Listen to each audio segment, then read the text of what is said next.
Bueno, comencemos, Enrique. Muy buenos días, maestros y compañeros. Mi nombre es Enrique y yo les vengo a hablar sobre los textos descriptivos.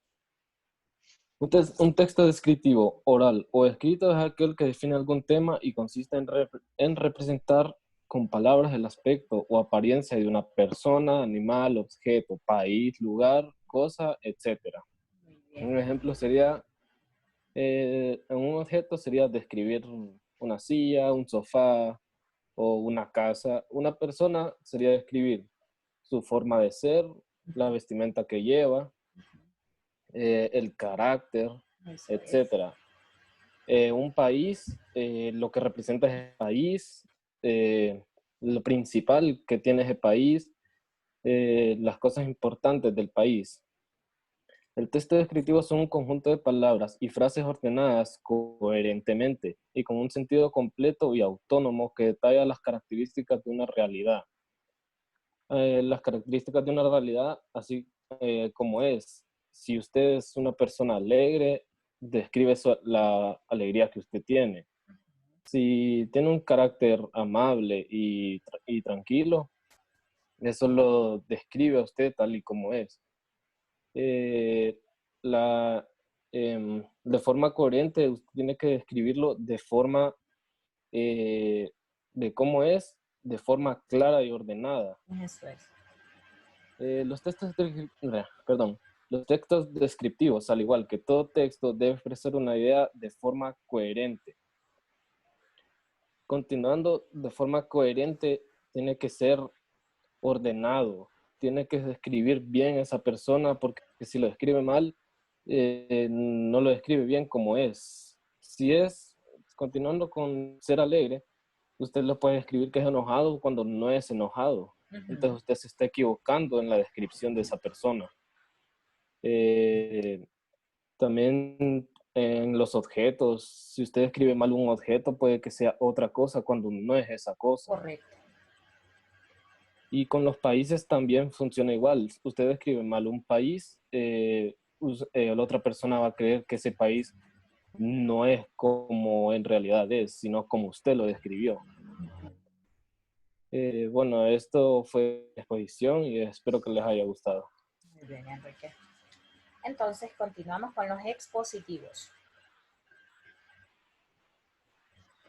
Buenos días a todos. Yo soy Cristian Iría, les voy a hablar sobre los textos expositivos. Bien, los textos expositivos, perdón. Los textos expositivos es aquel que aborda de manera objetiva un asunto o un tema determinado, con la finalidad de dar a conocer e informar una serie de datos, hechos o acontecimientos o información. Bien, por eso podemos decir que el objetivo principal de los textos expositivos es informar, es decir, dar a conocer una serie de conocimientos de manera clara y específica. Y estos conocimientos pueden ser de tipo generales o especializados. Al par de los textos positivos también están los explicativos. ¿Por qué? Porque a veces los textos positivos la información es un poco compleja y se necesita un texto explicativo para que el lector tenga un poco más, para que le entienda un poco más si está muy compleja la información. Entonces, los explicativos vienen a darle un soporte a estos textos. Por eso están al par, para ayudarlo, por decirlo así, al lector a entender mejor ese texto. Los textos explicativos pueden ser de carácter educativo, humanístico, cultural, judicial, etcétera. Pueden ser de varios tipos. Ahora les voy a decir los tipos de textos expositivos. Bien, los textos expositivos se dividen según su complejidad y según la capacidad del lector en digerir esa información. Los primeros serían los divulgativos. Los divulgativos son más generales. Para los textos divulgativos, el lector no necesita tener un conocimiento previo, porque son más fáciles, por decirlo así, son más generales. Los divulgativos podrían ser las revistas escolares, que son para los niños, también podrían ser las enciclopedias, los diccionarios, que cualquiera lo puede leer, no se necesita conocimiento previo. También están los especializados, los textos especializados.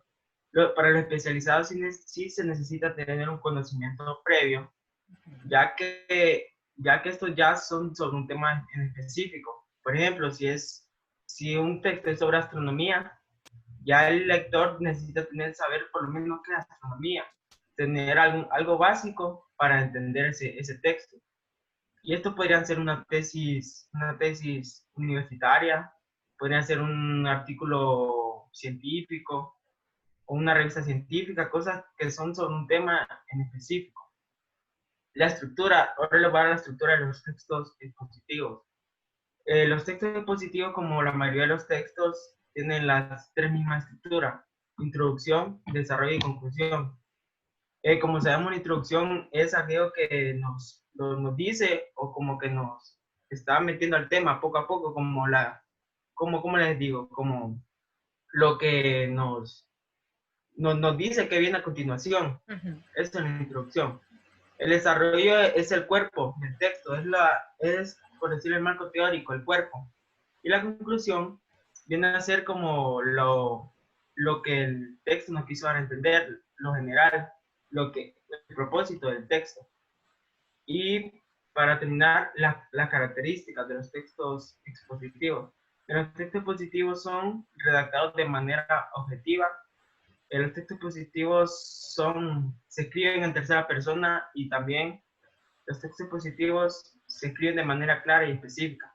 Entonces, en conclusión, queda decir que los textos expositivos, la única finalidad que tienen es informar. Y esta información puede ser general o especializada.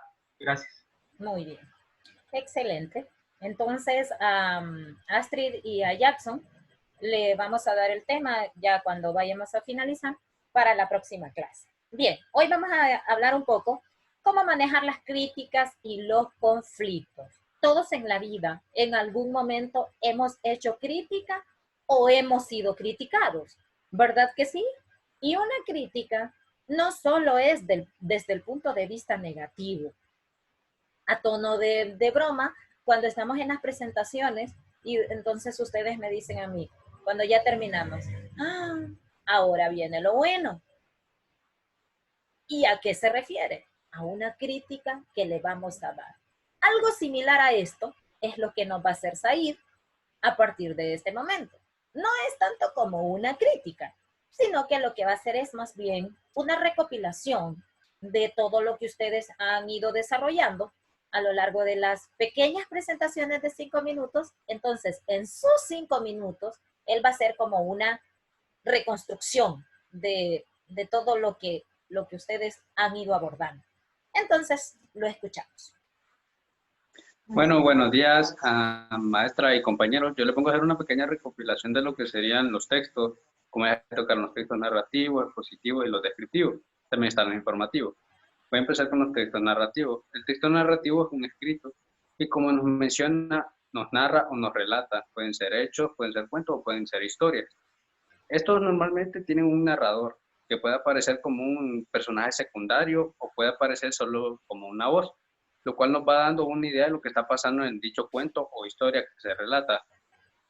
Normalmente el narrador podría ser el mismo autor del cuento, pero no siempre tiene que ser así, ya que lo puede tomar algún otro participante como un personaje secundario o como la simple voz que narra o menciona todo lo que va dando a través del cuento. Ahora entro a los textos descriptivos.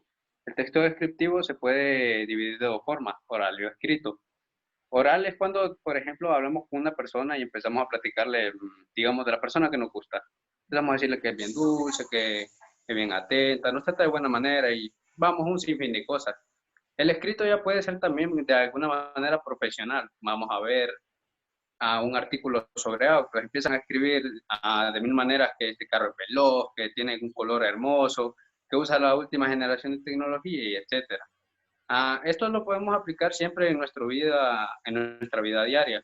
Por ejemplo, a veces decimos, no me gusta esa licuadora porque tal vez es muy blanca, se puede manchar, etcétera. Empezamos a dar así una descripción de lo que tal vez no nos gusta de esa licuadora o lo que queramos comprar. Las personas normalmente tendemos a tener muchos puntos de vista para escribir. A veces conocemos una parte, a veces esto se da cuando conocemos una persona.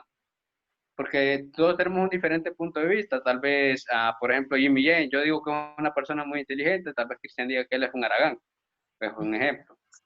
Pero en sí, la descripción se trata más que todo a dar a conocer objetos, personas o pueden ser animales también. Los textos expositivos es un contexto en el cual se representan ideas e intercambio de temas determinados. En este se da el caso que podemos estar ante un público que no conocemos, que nunca en nuestra vida hemos visto, por lo cual nos tenemos que portar de una manera profesional y darle seguridad con esta palabra de lo que estamos diciendo, porque podemos tender a confundir el público o simplemente no decir nada.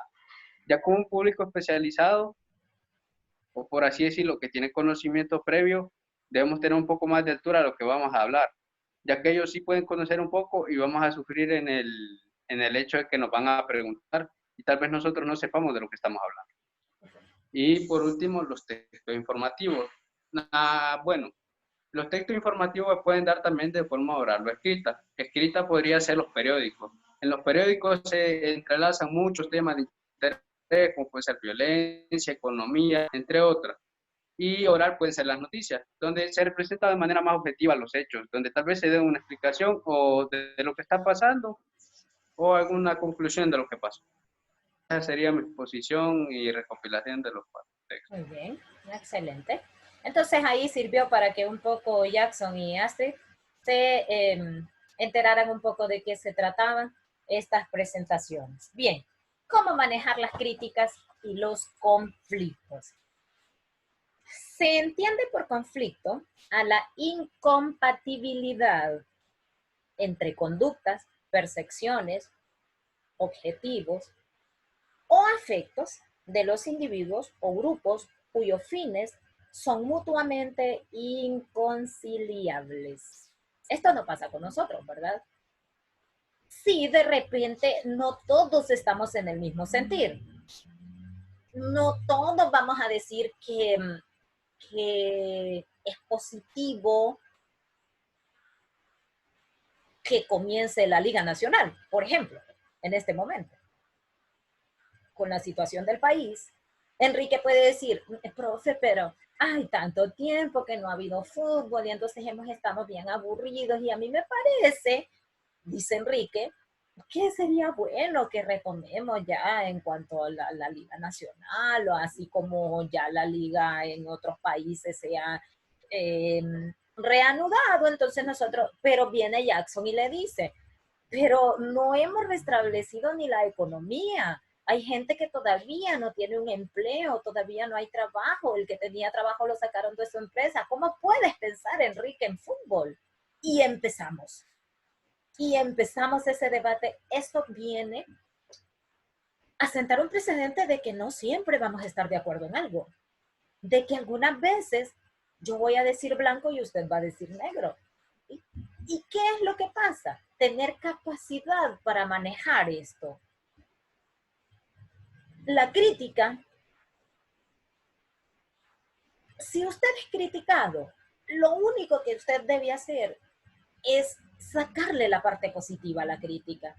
Por ahí decían, para mí Jimmy puede ser estudioso, para el otro Jimmy puede ser Aragán. Bien, qué bueno por Jimmy en el que dice que es estudioso. Y en el que dice que es Aragán, pues qué bueno sigue siendo por Jimmy porque le va a demostrar que no es así. ¿Por qué? Porque de la crítica él va a sacar la parte positiva. Lo que pasa es que el ser humano, por inercia somos, ¡ay, Said dijo! Espérate que lo vea. Esa es la primera palabra que algunos de nosotros tenemos en nuestra boca. Cosa que no debería ser así. Estamos pasando por situaciones difíciles, debemos reflexionar. Debemos de pensar qué es lo que estoy haciendo, en qué es lo que debo cambiar. Está bien que Said dijo que Ángel era Aragán. ¿Qué es lo que va a hacer Ángel? Demostrarle que no es así. Pero no, lo que hace es esperarlo allá en la esquina. Espérate, Enrique, que venga. Es que te voy a contar cómo lo voy a dejar para que no ande hablando de mí. Así decimos. Ojo cómo estamos manejando las críticas. Nos sigue diciendo, el conflicto es parte de la vida. Vean qué bonito. El conflicto es parte de la vida. Algunos de nosotros siempre decimos, ay no, si Said dice que eso es negro, así que se quede negro. ¿Sabes por qué? Porque a mí no me gustan los problemas y a mí no me gustan los conflictos. A mí me encanta la gente que es así, porque yo soy así. A mí no me gustan los problemas ni me gustan los conflictos. Pero eso sí, yo tengo mi propia característica que es la que yo me mantengo en mi palabra. En ese sentido, no entro en conflicto. Si Enrique me dice, no, profe, pero es que su examen 45, ay no, demasiado caro. Está bien que Enrique diga que es demasiado caro, pero como yo sé que 45 va a costar, entonces no hay problema en ese sentido, ¿verdad? Pero no siempre las cosas de la vida van a ser así. Algunas veces debemos ceder. Es como cuando usted recibe una crítica y usted sabe perfectamente que la otra persona es la que está en lo correcto. Ah, no, pero usted creyó quedar antes muerto que sencillo. Yo me voy a mantener en mi postura, porque yo tengo que ser yo quien tiene la razón. ¿Por qué? Si es un ser humano exactamente igual que mí, ¿por qué no puedo ser yo quien tenga la razón? ¿Por qué siempre pensar que usted sí, que está hablando mal de mí, que no sé qué, que dice que estoy aquí, que estoy allá? ¿Por qué no puede pensar, sí, de verdad que Jackson tiene razón en lo que dice? Entonces yo debo de, y empieza usted a pensar, la crítica no siempre va a ser destructiva. El problema es que usted la toma por el lado destructivo. ¿Quién es el problema entonces? ¿Quién lo critica o usted? Piénselo. Sigue diciendo, surge desde el nacimiento, parte de la vida, la crítica, que además surge desde el nacimiento. De esta manera, el individuo asegura su sobrevivencia. Imagínese a Astrid, son las 11, faltan 10 minutos para las 12 y ella sigue con sueño. Entonces vamos a criticar a Astrid porque está bostezando en la clase y tiene sueño. ¿Qué es lo que va a hacer Astrid si toma la crítica por la parte positiva? Entonces ella va a decir, no, la profe se equivocó. No se ha bañado. Ajá, la profe se equivocó, va a decir ella porque lo que tenía era hambre. Puede ser, yo lo interpreté equivocamente, o lo que dices ahí, sí, la profe tiene razón, yo debo acostarme un poco más temprano para no. Hay muchas interpretaciones, pero si ella dice, ay, Y bañarse. Bañarse antes de la clase, entonces ella dice, uy, qué mal me cae la profe porque todo lo está viendo. Si bostezo mira, dice que no me he bañado, etcétera. Es solo por poner un ejemplo de la forma en cómo tomamos la crítica. Nos sigue diciendo, al ser parte de lo cotidiano, ya me confundí. En ocasiones puede evitarse, pero no eliminarse. Vea qué bonito. En ocasiones puede evitarse, pero no eliminarse. Así que si Lizzie cree que va a nacer y va a llegar hasta la muerte sin tener crítica, está completamente equivocada. Porque puede evitarla, ¿sí? Era lo que les decía antes, no me gustan los conflictos, pero no puedo eliminarla. Siempre va a estar ahí. Es parte de usted, es parte de su sobrevivencia, es con lo que usted vive día a día. Lo que interesa es la manera como se enfrente y sobre todo cómo se soluciona. Así dice. Puede evitarla. Sin embargo, siempre va a estar ahí. Lo importante es cómo usted la enfrente, pero sobre todo, cómo la solucione. Qué interesante. ¿Nos hemos detenido a pensar algún momento en esto? Sobre críticas que siempre vamos a estar expuestos a ellas. ¿Cómo las enfrento? ¿Cómo voy a solucionarlas? Pues con la parte positiva, porque la parte negativa no me va a llevar a ningún lado. La parte negativa no va a ser nada positivo por mí. Siempre va a estar ahí. Ahí depende de usted. ¿Cómo la va a enfrentar? Lenguaje y pensamiento crítico. No se trata de las críticas de la vida. Sin embargo, se relaciona.